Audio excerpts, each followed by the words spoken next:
muling magkasama sa stage play ang celebrity couple na sina Ice Seguera at Liza Dino. Bibida sila sa LGBT theme play na Choosing. Yes, kasama natin sila live na live dito po sa studio. Hola! Hola! Oy, nakita lang tayo dun sa after party sa last resort. Nasa energy yeah, mo. nagkatayo na. Hi! Ikaw, buti na lang may energy ka pa dahil kakagaling mo lang ng Vietnam. As in today, kakarating lang. Wait, thank you naman na from the airport, dumiretso ka na rito para pag-usapan ng Choosing. Siyempre naman. Wait lang, so saan ka yung Vietnam muna? Ano ginawa natin doon? Meron kaming bagong film. It's entitled Red Thread. It's a Vietnamese film and co-producers kami. So, nandun kami sa production shoot at tinignan namin yung nangyayari sa set. Wow! Ibang klase sila doon. Talagang... Kamusta sila? Kamusta ang Vietnam when it comes to filmmaking? In terms of the process, very modest sila. Yung wala sila parang mga pa-catering na malalaki. Pero, everybody is Kanya-kanyang dala ng baon. Totoo! Hindi, talaga, very rough kasi, parang probinsya yung, namin, pinagsusutan. Pero ang pinakamaganda doon, I think, lahat sila pantay-pantay. Yes. Walang direktor, walang artista, pagkain ay isa pagkain ng lahat. Yes, yes. Na sana mamana natin dito sa Pilipinas. Bakit? Ayoko manahin yung kanya-kanyang baon. Gusto ko buffet. Hindi kanya-kanyang baon. Hindi, kasi tayo, di ba, iba yung pagkain ng direktor, iba pagkain ng artista. correct. Parang hindi natin nakikita yung tao. Pare-pareho lang naman tayong tao at nagtatrabaho sa set. Bakit iba-iba yung pagkain ng lahat? Parang galit ka. May Parang hugot, galit ka. may hugot sa set. Pero last question before you move on to Choosing, what made you interested in producing or co-producing a Vietnamese film? Because I really want to learn how other countries produce projects, paano yung proseso nila, and kung merong mga best practices, gusto ko siyang dalhin dito sa Pilipinas. Wow! I'm sure madadala mo kasi ang dami mo dinala rin sa Cannes, di ba? Na pinroduce nyo rin. Yes! At nadala mo sa Choosing, sa rerun ng Choosing. Oo. Ito naman stage play. Oo.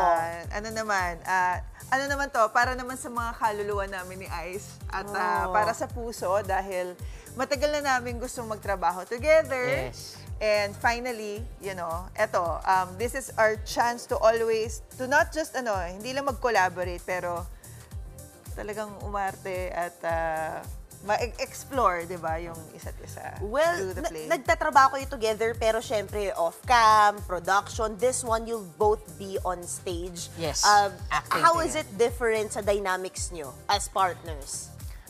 Um, Co-actors?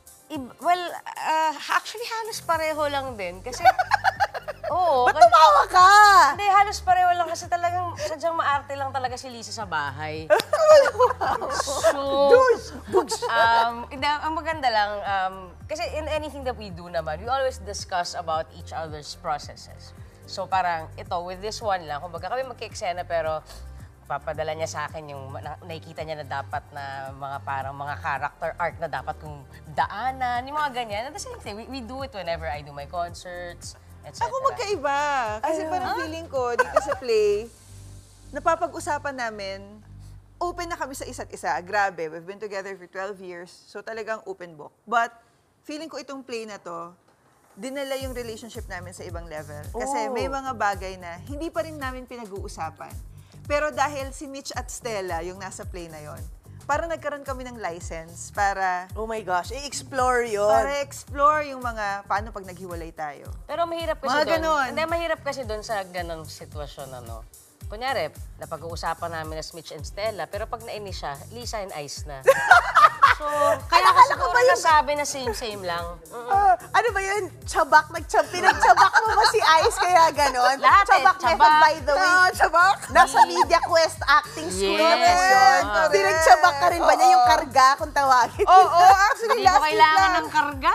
Kasi siya mismo, kinakargahan niya ako ng kaabog-abog. Nakakaloka!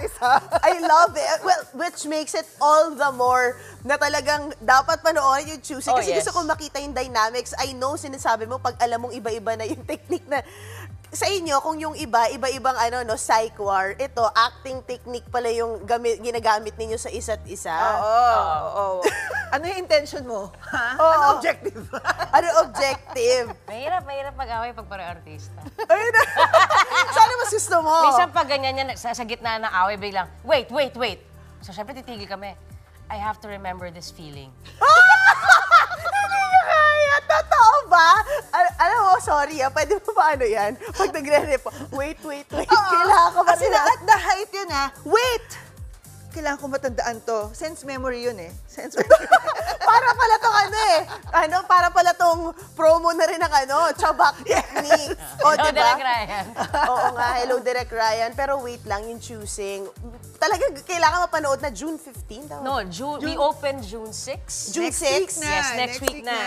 Okay. And then hanggang June 15 yan. Bali, weekends, we have a Friday show at 7 p.m. Saturday and Sunday, 2 p.m. and 7 p.m. It's gonna be at the Doreen Black Box Theater sa Ateneo. Ateneo de Manila. Quezon City, guys. Quezon City, Katipunan. Where can we go sa website to remember all those dates again? Go to Ticket to Me. Yeah, for Doon kayo tickets. makakabili ng tickets. Hanapin nyo lang yung choosing. And then, Choosing. And then for details and other things, you can actually just, go to our pages, Isigera. We also have a Choosing the Stage Play on Facebook and IG. So, and Lisa Dino, of course. Punta na lang po kayo doon dahil Blast away nyo This na. is directed by Dr. Anton Juan with music from Vince De Jesus. and written by Lisa Dino. Oh, wow! Wait.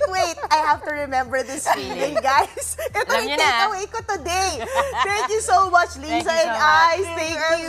Thank Pag you. hindi ka namin nakita doon, Oo, hindi. June 15 ngayon yung sabi ni Ice. Makakaabot pa ako. Sa Ayan. June 6 to June 15, guys. Oh, See you alam at the nyo na. theater. Yes, this is in celebration of Pride Month. Yes! Malapit na! Oo, nakikiselebrate talaga tayo niyan. Kailangan i-celebrate yan.